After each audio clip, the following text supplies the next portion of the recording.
네, 취준생들이 제게 자주 묻는 질문 100가지. 오늘 35번째 시간 시작하겠습니다. 35번째 질문 한번 같이 읽어볼게요. 저한테 이런 질문을 많이들 해주시는데, 팀장님, 자기소개서를 쉽게 작성하는 공식 같은 것이 있을까요? 라는 질문이에요.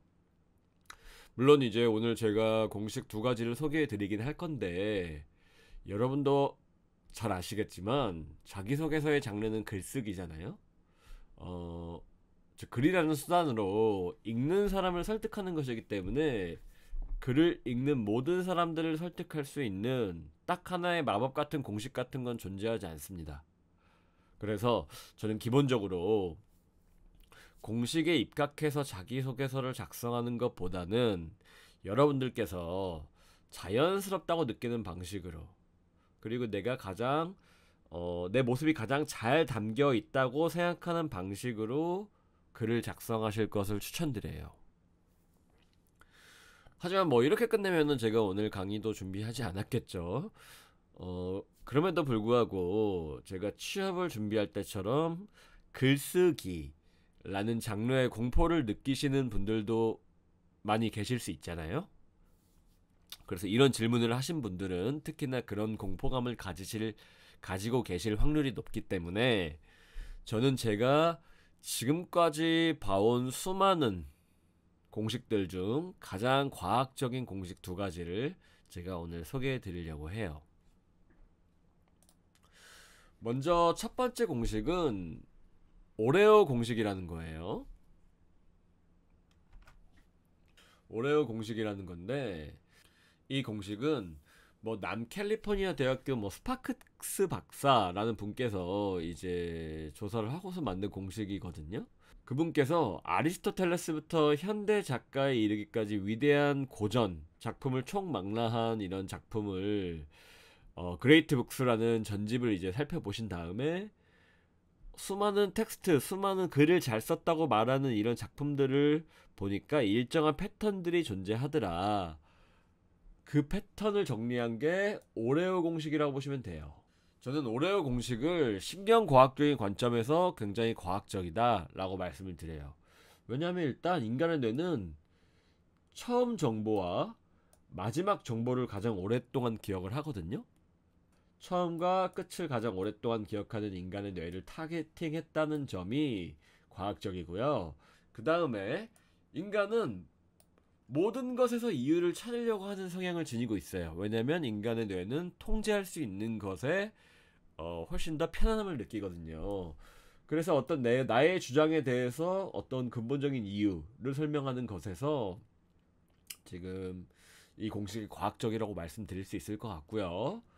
그 다음 세 번째로 이제 스토리 편향이라는 게 있습니다. 제가 앞 강의에서도 많이 말씀을 드렸습니다. 스토리 바이어스라는 편향이 있는데, 이 자신의 의견을 증명하는 사례, 구체적인 사례를 제시하라고 강제한다는 점에서 오레오 공식이 과학적이다 라고 말씀드릴 수 있을 것 같아요. 이해되시겠죠? 그래서 여러분들 자기소개서 작성이 어렵다 라고 하시면 첫 번째 단계에서 여러분의 의견을 제시를 하시고요. 두 번째 단계에서 여러분의 그 의견에 대한 이유를 제시하시고, 세 번째 단계에서 그 여러분들의 의견과 이유를 잘 설명해주는, 뒷받침해주는 스토리, 사례를 제시를 해주시고, 마지막에 다시 한번 여러분들의 의견을 다시 한번 언급함으로써 마무리해 주시라. 이렇게 지금 강제하는 공식이 오레오 공식이라고 말씀드릴 수 있을 것 같아요. 그런데 제가 이 스토리가 너무 중요한 나머지 공식 하나를 더 가지고 왔어요. 공식 하나를 더 가지고 왔는데, 자, 봐볼까요? 두 번째 공식은 쏴라 공식이라고 제가 말씀을 드리는데, 뭐 시츄에이션, 오브젝티브, 뭐 액션, 리절트, 뭐 애프터매스 뭐 이렇게 얘기를 하는데, 이것도 제가 만든 게 아니라요. 독일의 뮌헨 대학교의 하기마스 마즐로라는 교수와 뭐 영국 국립경제사회연구소의 알렉산더 보토스라는 분께서 뭐 개발한 기법이라고 하시거든요. 거창하게 소개를 해드렸는데, 이 쏴라 공식은 이제 여러분들이 아까 스토리 부분 있죠? 스토리 부분에서 조금 더 구체적으로 내 글자 수를 늘리고 싶다라고 하실 때 이 공식을 활용할 것을 추천드리는 거예요. 이 공식이 과학적인 이유는 뭐냐면요. 저는 이 목표 위기 이것 때문이에요. 스토리에서 가장 중요하게 들어가야 하는 요소가 갈등이거든요. 갈등.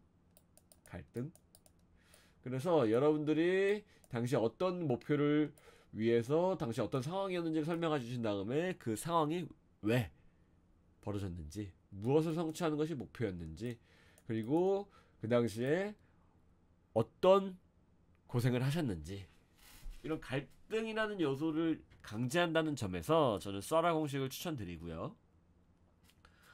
그래서 제가 지금까지 두 가지 공식을 소개해 드렸어요.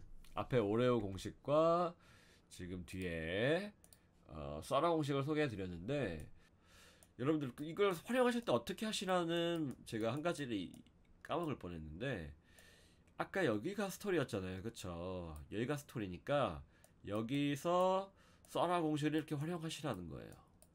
이해되시죠? 글자 수가 작다. 그러면 이렇게만 활용을 하시고, 내가 스토리가 너무 어중간하다, 좀 말을 잘 못하는 것 같다, 그리고 글자 수를 좀 늘려야 한다 라고 말씀하시면, 이렇게 쏴라 공식, 스토리를 구체적으로 말할 수 있도록 강제하는 쏴라 공식까지 한번 얹어가지고 이렇게 두 가지 공식을 활용하시길 바랄게요. 이 내용에 대한 어떤 구체적인 예시와 이 공식을 어떻게 활용해서 자기소개서에 포함하셔야 되는지에 대한 내용들은 제가 칼럼으로 이렇게 준비를 해놨으니까요. 한번 저희 블로그 칼럼을 읽어보시면서 관련된 문항을 어떻게 작성할지를 한번 파악을 해보시길 추천드릴게요. 언제든지 궁금하신 게 생기시면 편하게 이쪽으로 연락을 해주시면 됩니다. 그럼 커리어너스의 강동현 팀장이었습니다. 감사합니다.